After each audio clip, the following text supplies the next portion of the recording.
Hello, hello, and welcome back to another episode of Money Moves JA Live, brought to you in partnership with Exim Bank's Business Advisory Service, giving you the tools to grow your business. My name is Kalila Reynolds. If you're new here, you wouldn't know me, but if you're not new, of course, you do know who I am. And tonight I have a very special guest for you. The country has a new Minister of Industry, Investment, and Commerce. He is Senator the Honorable Aubyn Hill. We're going to hear more about his plans on how MSMEs, how small businesses like you, like me, my business is a small business as well, can benefit through partnership with the ministry and partnership with Exim Bank. But first, here's a look at one business that Exim Bank has assisted.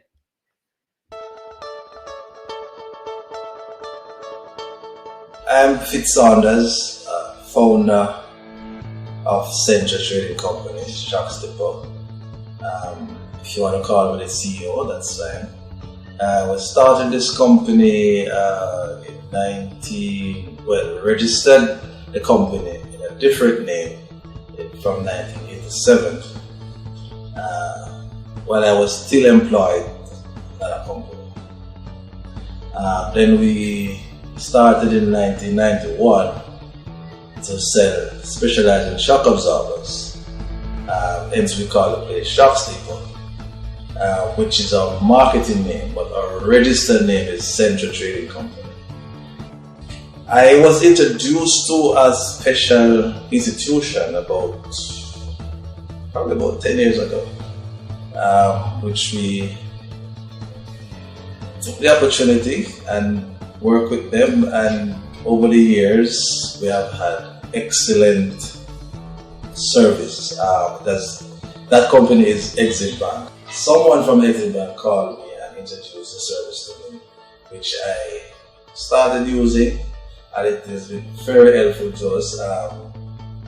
One of the things that really caught me was last year during the pandemic, when things just dropped suddenly. And we had some facility with them, and there was not any pressure to say, well, the time is coming up and you need to pay. We got called to encourage us, how is the pandemic, how are you doing, when will you be able to pay something, that kind of stuff. Pretty good encouragement, and it was really heartening to me. And I've been using them since over the years and have no problem with Exim Bank.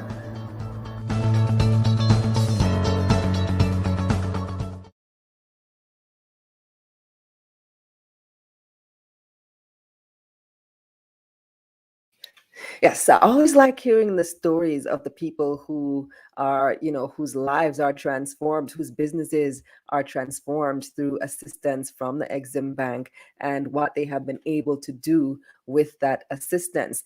Now, I already introduced my guest, but before I bring on my guest, I want to encourage you to hit the like button because I see quite a few of you online already.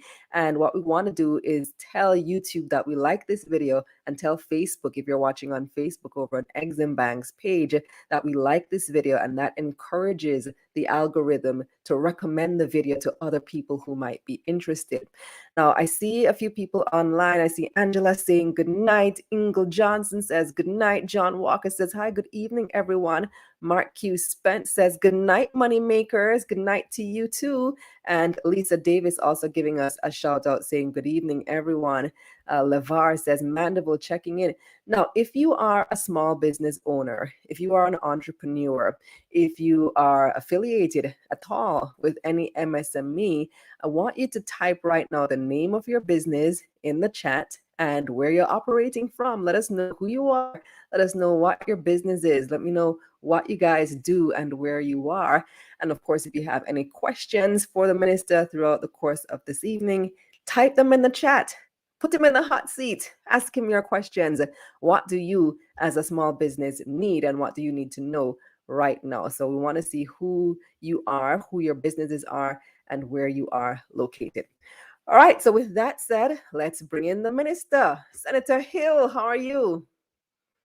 Khalila, and very many congratulations on what has turned out to be a really excellent program. I follow you on pretty much all your social media portals and see the growth that you have engineered and a new business altogether. So Thank welcome to the you. new business world. Yes, I have now joined the ranks of the entrepreneurs. So when you hear me asking some questions, I might well be asking for myself. Very good. All right, I see one person already has said the Gift Lab Online. That's the name of their business. A shout out to the Gift Lab Online. And the rest of you who, if you have a small business, let me know what your business is in the comments. Somebody's saying that the audio is out of sync with the video. We may be having an internet issue. So if you notice that there may be some sync issues, it might be an internet issue. So hello as well to Blue Ember Concepts. They're an advertising and marketing firm in Mandeville, and Simone Spence is there. Angela McLean is another small business owner with Radiant Auto Rental. So let me know, the rest of you, which companies you're representing. Now, Minister Hill, you have a brand new job as Minister of Industry, Investment, and Commerce. How's it been going so far? Well, it's really quite wonderful. I take every new opportunity that comes my way in my long career as a real opportunity. And here we are in the middle of a pandemic, trying to get out of it. And the Minister of Finance has managed the economy very well, and those of us who are in cabinet working with him. And it's the Ministry of Industry, Investment and Commerce job now to help business people, small and large, find better ways to do business, enable them, encourage them, facilitate them, and generally make it clear that the Ministry of Industry, Investment and Commerce is here to provide help, cut through the red tape where it is, and sometimes help them over obstacles. And we know that you are no stranger to the business community, of course. But for those who perhaps don't know, speak to us about what your role entails when it comes to the business community. I see myself as really an advocate largely for the business community. They must have a voice in government. We have Ministry of Local Government, we have Agriculture, we have Health, and the business community needs a voice and an advocate. The Minister of Finance does a great deal, but they can't be advocate. The minister must keep the books and the money bag. So others have to do it. And I see my role as coming from business and from a bank that would have seen many kinds of businesses, many large businesses, small businesses, as a way to be an effective advocate and facilitator and enabler. My job is to go to the Minister of Finance and say, look, we need it to work better for business. Or the Minister of Health to say, we need a different kind of regulation. And education to say, these are the needs of businesses when they have young people coming out of universities and high school. So across the board, I see my job as being that advocate. And sometimes I have to work with the business community and say, look, this is the law. We have to follow the law. And in order to make it a level playing field for everyone must follow the law. And sometimes that also is my job. You know, it's interesting that you consider yourself an advocate for small business, because usually when we talk of advocacy, who are you advocating to? To the government, and you are a Indeed. member of the government. So yeah, you are more than an advocate. You're a policymaker as well. And from that end, as a policymaker, right now I've already to begin to look at the 18 or so agencies within the ministry as to how we can make better policy. And the main thing about business, Kalila, as you know, is that you want relative freedom to operate. So if we are to approve a special economic zone company, they don't want to hear that you're going to take 6 weeks or 8 weeks and sometimes months. They want to hear that they make the application, they follow the rules, and they get their approval in a matter of days. So I'm challenging the Jamaica Special Economic Zone Authority to work towards at first a 48-hour turnaround. It's much longer than that now. And for that to happen, we may have to adjust some regulations, but that's what facilitating business is about. Let them get on with their jobs. After that, they of course have to follow the rules of the game, but we must let them free to do what they want to do as quickly as we can. Wow, 48 hours to do anything with the government sounds like a dream. It is I a hate dream, to but say it no, like if you that. don't dream, if you don't dream, I've seen, I mean, we had to, Khalil, I'll share the story with you. We have a big a BPO operator here, and they were selling their business to a very big financial firm, well known. Both are well known in the world. One is a $40 billion company, and another one is a huge conglomerate in the United States. And they needed all the 48 or so businesses that they operate, the seller, around the world to sign off on a document before which, without which rather, they couldn't finish the deal. Well, things that used to take weeks, my senior advisor, then at the Ministry of Economic Growth and Job Creation, Bobby Honnigan, who is the deputy chairman of the Jamaica Special Economic Zone Authority, he and the chairman, Chris Levy, we all got involved. And in the end, we had to get the signature from the Office of the Prime Minister. We got that too. And after getting through the legal activities of the Attorney General's office and so on. So if you have to get it done, you can get it done. What we need to do is not make that a one-off, but make it so that it becomes the norm. So the Right. challenge to Jasiza That needs to is be the make standard. this the norm.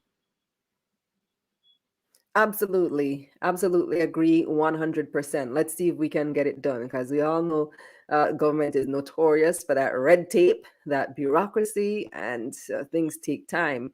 And change is not often embraced either. So let's see. It's not easy. You will hear me called, I'll be called all kinds of names. Today, a cartoon start already. In fact, that cartoon is just fabulous. Encourage me I didn't to see make it. sure it's in I need to find the it. Observer. Clovis is on it saying, "Where's the vision?" Well, you know, he energized me. I had my clear vision, but he energized me and he put Jumper on it. Jumper is our biggest agency. Well, we're going to take a look at what that vision is. How do we spend the money, and how the people in there can be as effective as possible to achieve what we must do in terms of getting direct investments in, getting our industries growing, and encourage new ones that we haven't looked at to grow. So I take all that as a nice encouragement to get the job done. So I found the cartoon. I'm going to share it with the viewers right now. Go right ahead. If you never saw it, here it is. Is that you in the mirror, in the window there, Senator? That's who I'm supposed to be, Kalila. Yes. I wouldn't have even recognized you. I don't think Clovis captured your He didn't do a likeness. good job. Yeah, I think he can do a much better job, but give him time. I'm sure he'll have time. But he said, Aubyn, where's the vision? So we know it's you. No Right. And question. and Clovis is talking about job creation. And that's something that we always want to know about. Right. Yes, that's a big issue. And we're going to come to that shortly. But first, I want to touch on the issue of investment, both foreign investment and local direct investments. So first, just explain what this is and what are some of the sectors contributing to these types of investments. Foreign direct investment. Let me start there. Those are the investments that would come in to build a hotel, sometimes to buy a bank and finance a bank or a financial institution, buy an operating business, or inject money. Let's say Grace Kennedy doesn't need any money, but let's say Grace Kennedy needed an injection of funds. They could go to a foreign direct investor and say, look, we'll sell you 5 or 10% of our shares for a whole lot of money. These days would be a whole lot of money because Grace is doing so very well. and that investor or that firm would invest in Grace in that respect. But there's another way. For instance, as I said, we have the hotels that we're looking at. We're looking at a campus of 1,000 acres at the Jamaica Special Economic Zone, where we want to put in the infrastructure and make sure we invite companies to come in. Well, if you are the anchor investor, and the anchor investor probably will need $100 million to begin to put in an infrastructure that they need in that campus, and we're talking about 100 million US as a startup, they would get a 50-year benefit from not paying tax because they're taking such large risk. Then they would put in the infrastructure, build probably a special rail to the airport and the port, so that people who then invest in the campus, and they would say, let's say, right now, Kalila, we have all these hotels in Jamaica, hotels across the Caribbean, hotels across the United States, Canada, and you can't find a place in the region where you'd have a 10-acre plot of businesses that supply hotels. Then you could walk from one end to the other, and by the time you finish in about 3 days, you'd be able to suit out your hotel, except for the people that you need to employ. So we need investors to come in and invest in that kind of business. But we also have local investors. And in fact, I met the retail distributors last week. And I said to them, and many of them in the room are very well established. And I know, because I know from my banking days, that they're very wealthy. But they don't tend to invest in factories and building things in Jamaica. They're traders. So I'm encouraging them that they have capital, they have business acumen, they have reach in the business world.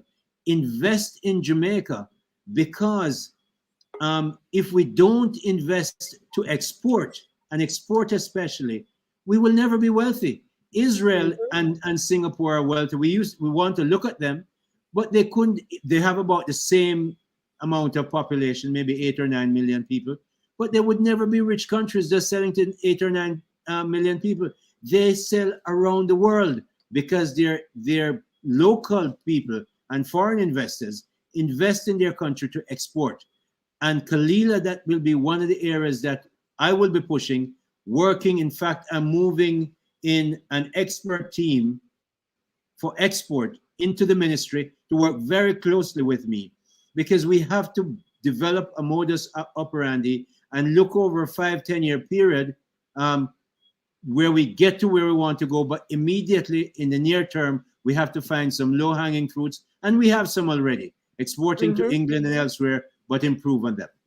Right. So I was just about to ask you, what are you doing to attract those types of investment? But I think the bigger question now, based on what you have just outlined, is what is being done to encourage the exporters? Because if you're going to be exporting, then we're looking at the local manufacturers. So what's being done to nurture that subsector, some of whom are watching right now? At this stage, I'd like to compliment the work that Exim has done, sometimes in great difficulty, especially in the last 2 years, where the pandemic has really been very difficult for Exim. But they have done tremendous work in helping a number of smaller businesses get on their feet and sort of steady. And more work will have to be done there. We have to find maybe a bigger balance sheet from which to work, but also to keep the interface with small businesses. Because, Kalila, I run the biggest bank here, and many small businesses find it difficult to enter one of those big banks I won't name here to start their business. They feel that they're not welcome. Frankly, they're small, and so there are avenues that have to be found to encourage them. And the Exim model, refined, maybe burnished somewhat, and made even more effective than it has been in the past, is a model that will have to be carried into the future, maybe with some new arrangements around it. But we have to encourage small entrepreneurs to begin to manufacture. But there are some manufacturers who are big, but they tend to look at the Jamaican market and maybe one or two markets overseas. We want them to set their sights and their standards, because you have to have the standards. You can't just go into international market without good standards. So we want them to work towards high standards, set their sights on foreign markets, earn foreign exchange, and develop lots of jobs in Jamaica, which means our country will be better off. We cannot get rich, get better off by selling to just 3 million people in Jamaica.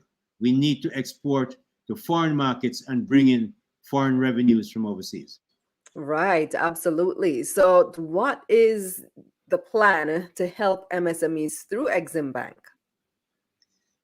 The plan is, of course, to not just give money. Money is important, and we know the shortage of capital that exists in Jamaica. So we have to find ways, and institutions like the DBJ they'll have to coordinate with Exim Bank, find some venture capital money, and there is some that exists, and then we have to find ways to help ordinary small businesses to develop sensible business plans, because without that, they really can't get the money that they need, the capital they need, whether it's borrowed money or investment in terms of equity, and nor will they get the kind of people they need unless they have a good, well-balanced and a plan that can be executed. So they need good business plans, and very often they need help. That's where the first help has to be.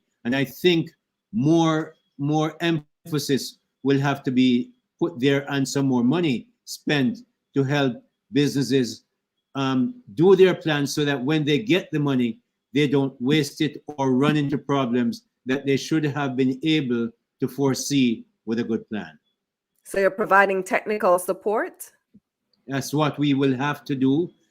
For instance, when we were going through our IMF problems, Kalila, which I know you're so aware of because I know you were very much involved as a journalist then in it. When you're going through that, a lot of the help we got, yes, we got a lot of money from IDB. They're probably our biggest lender. And then you have the IMF, World Bank, but they also gave us a lot of technical assistance. What do I mean by that? When I was, when the PM Honus asked me to, from the Minister of Finance with Minister Shaw then, to look at how we revise our property taxes, rather than recreate the wheel, I went to the IMF, and the IMF gave us some really good assistance in making the tax arrangement symmetrical. You don't want a jerk over the place in your taxes. And we got very good technical advice, and they provide that all the time at various levels. So we Right, as but a I'm government, talking about technical support for small businesses who are trying to we as a access government have to financing. provide similar support to our small businesses. That's why I use the Absolutely. analogy. Absolutely. So, well, the budget debate hasn't begun yet. The budget has been tabled. Can you speak to what is in this year's budget for small businesses? Well, I won't go into the details, because the truth is we're in a transition phase.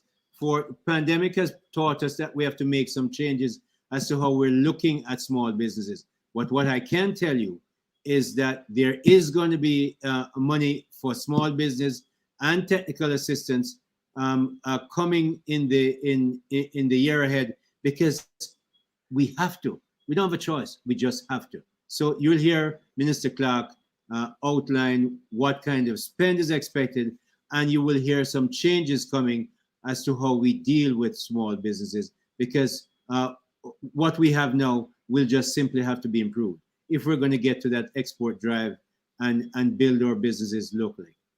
I know last year the then minister had said that $600 million would have been pumped into Exim Bank to enable micro, small, and medium businesses to access affordable financing. Are you able to say what figure we're targeting this year? As I said, because we're in transition, and I can't give away anymore, because we're in transition as to how we're going to actually make that sector, allow for that sector be served broader and in a better way. I expect that there will be substantial funds, maybe more than was just said there, as we move to that new platform from which we're going to serve MSMEs in the future.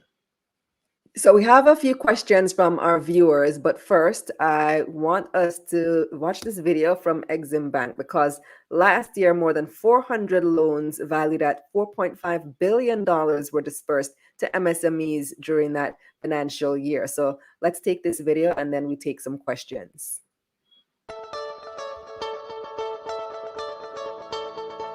So I'm Ian Maharaja from Weymouth, and this is Suzanne Maharaja from Weymouth, which is my lovely wife. You're right. So Weymouth started about 20 years ago, and we are primarily focused in the water and wastewater industry and specialized construction. But for these trucks that you're seeing around us, most of them were funded by Exim Bank, and we're happy for their funding to allow us to achieve newer units. The experience with Exim has been tremendous. The slogan really ring a bell because they do care. So we agree with their slogan wholeheartedly. During the pandemic, the beginning in March last year, before we realized what was going to happen, we forecasted what was going to happen. So we penned a letter to Exim and asked them for a reprieve, moratorium, not only for ourselves, but we were asking it for all the other persons that would have benefited from them during this particular period. And within a month, very shortly, yes, we got a response, and it was a positive response. Yes. So they have granted us the moratorium, and we have enjoyed it, and I'm sure the others would have benefited from the reprieve.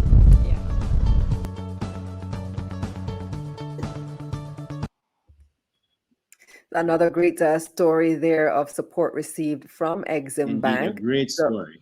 Great story. Yes. So just before I take these questions, I want to remind our viewers, first of all, hit the like button if you haven't done so that YouTube and Facebook can recommend this video to other people like you who are interested in this conversation.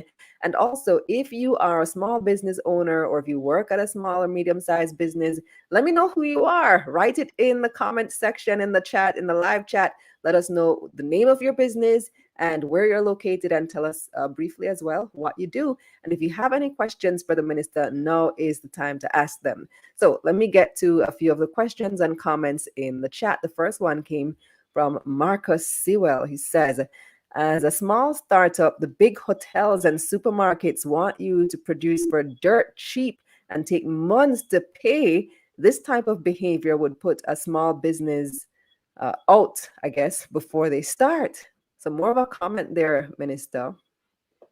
Well, I'm going to comment directly on that, because there is no way a small business can become banker to a big hotel.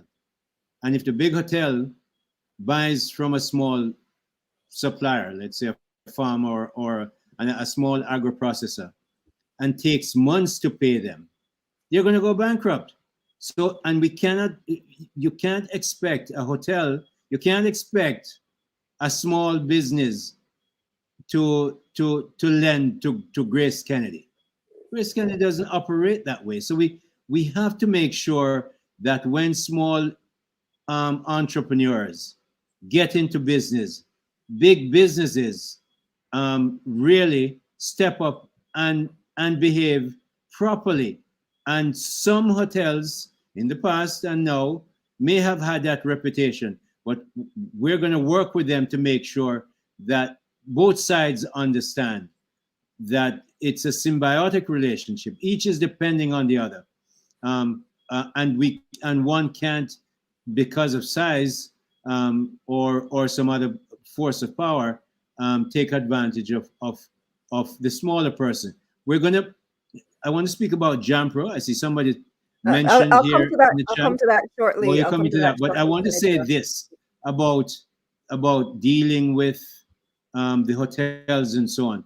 We have had a linkages program, and frankly, I'm not as happy as I could be watching how it has worked. So we have to make sure that linkages program, where you have small businesses selling to big hotels in this instance, it is a better arrangement, more like a mother farm arrangement, where you have in good farming arrangements, you have a big establishment who helps and assists small businesses to serve their bigger business, not unlike what Toyota did with their mechanics who were not engineers. They helped them to become engineers, and then they had better suppliers to Toyota. So I am going to be taking the linkages program very seriously to Jampro and to our business sectors to say, look,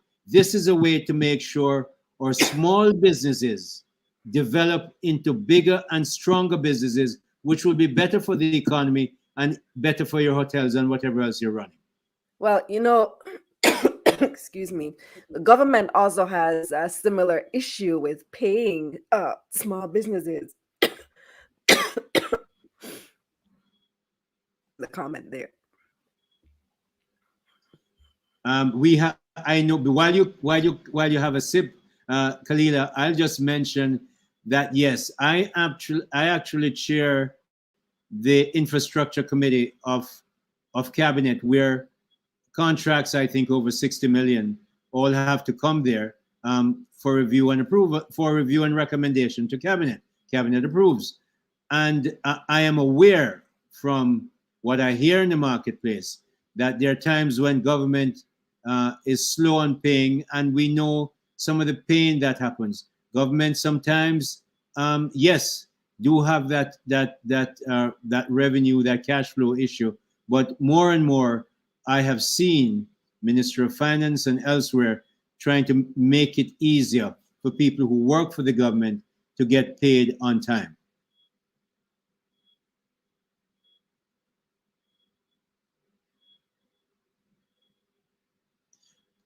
I can't hear you, but I see here that JBDC offers training programs for SMEs.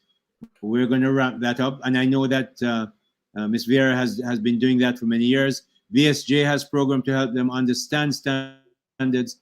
JANAC, the Jamaica accreditation company, agency actually, is very good at helping new businesses. For instance, in the pandemic, JANAC accredited a great number of those new businesses that do the BSG,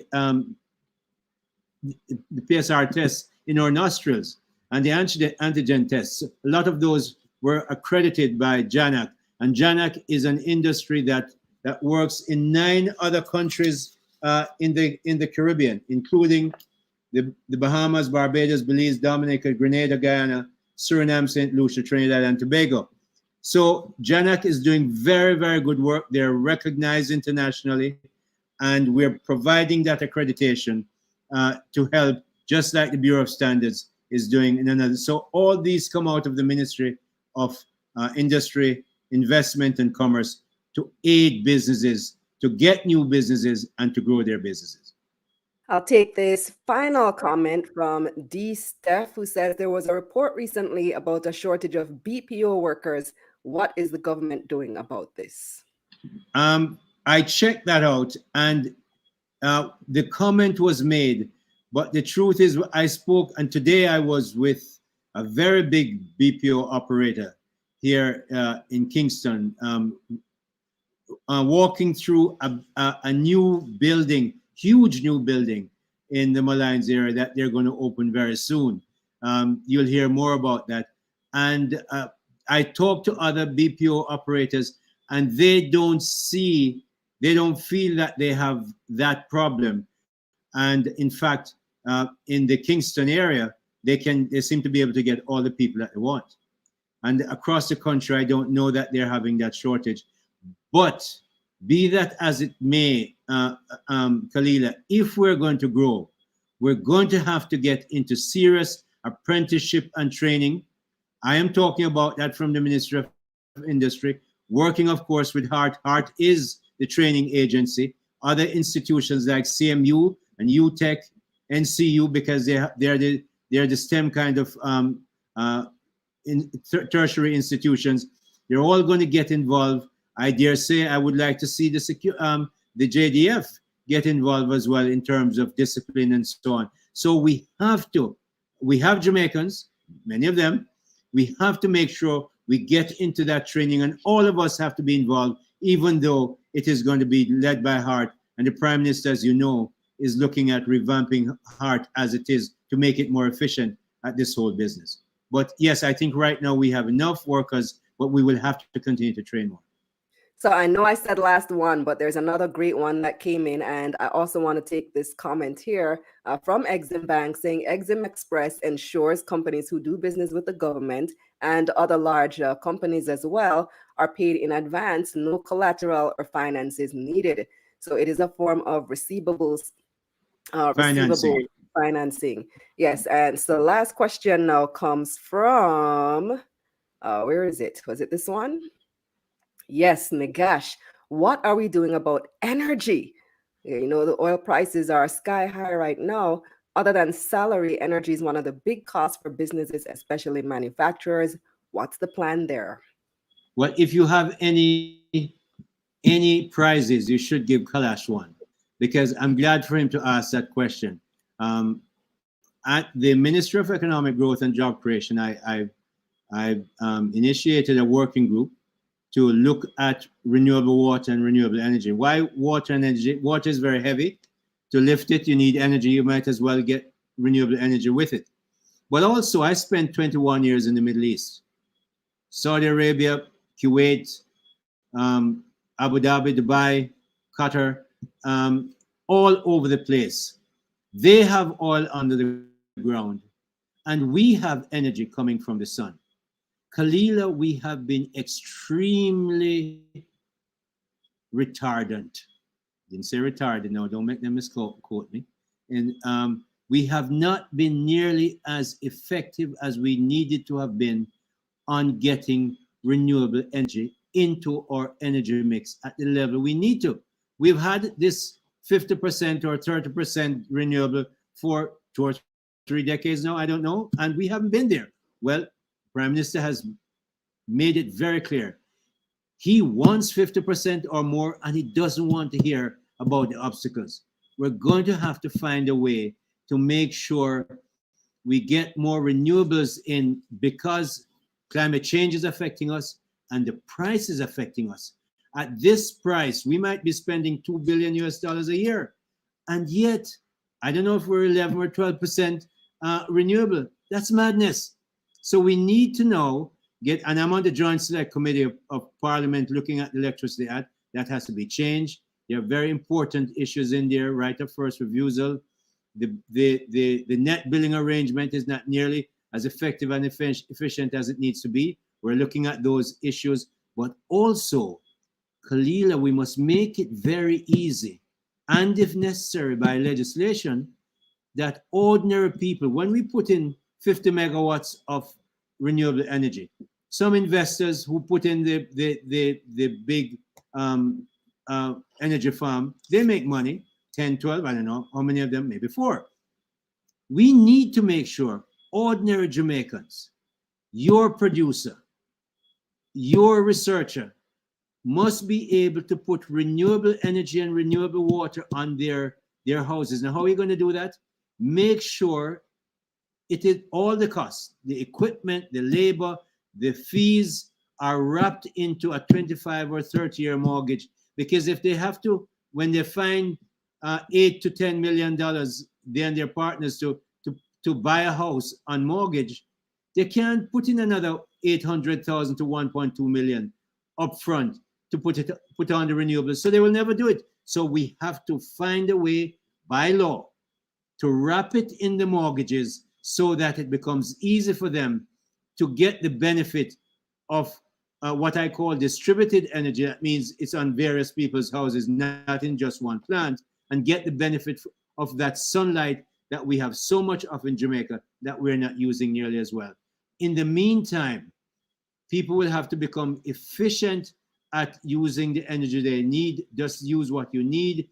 And energy prices seem to be holding high. Oil prices are high. So it's a great incentive to change dramatically how we source our energy in this country. We have one of the highest global horizontal irradiance, which is how you measure solar, in the world.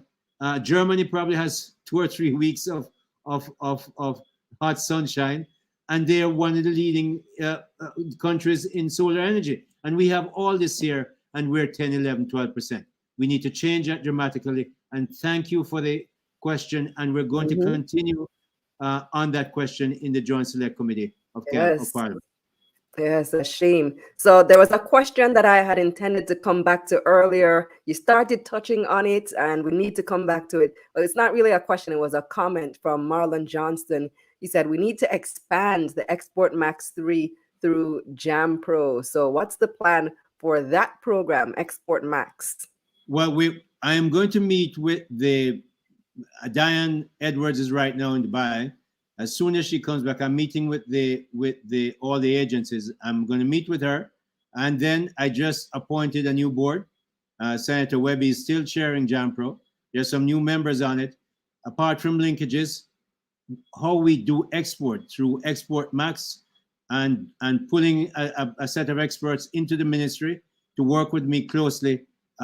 We are going to make sure that export is on the top of JAMPRO's agenda, and we may have to rejig it. If clearly we need to get more, and in order to do that, we may just have to re-strategize and come up with an even enhanced method of getting exports from Jamaica to our markets in the region and wider field.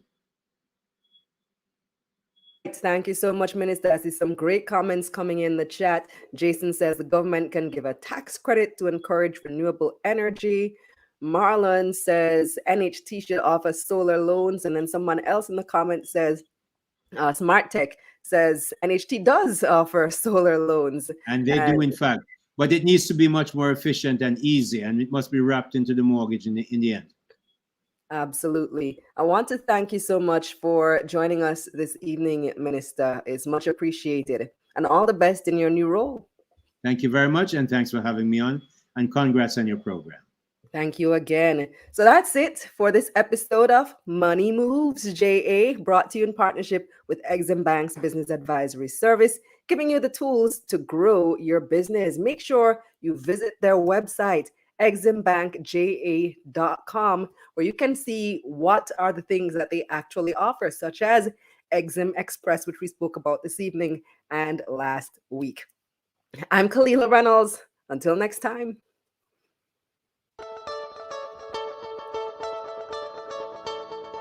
Greetings. I am Patrick Walker, CEO of Comfort Systems Limited. Today I'm here to tell you a little bit about us and a wonderful relationship that we have developed with our bankers, or at least one of our bankers, the Exim Bank. Comfort Systems is a company that is involved in what is popularly called the HVAC industry, means the heating, air conditioning, ventilation and cooling. Over the years, the business has proven quite challenging, having its ups and downs, and we have been able to withstand many of the bad storms. We are now coming out of one, and definitely we are seeing light at the end of the tunnel. Part of our challenge has been financing, and we have been fortunate to form a successful, what we consider a successful relationship with the Exim Bank. This has afforded us great opportunity to improve on a number of skill areas in the organization. Our inventory management process has been greatly assisted. Our purchasing and logistics capabilities have improved tremendously. We have been able to offer valuable source of credit to our existing customers, and overall I think the experience has been wonderful for us. We expect that this relationship is going to continue and grow, and there are options and opportunities that, even though we are learning, exist at Exim, and which we intend to take advantage of to see us become the household name and hopefully the international name that we are capable of becoming one of these days.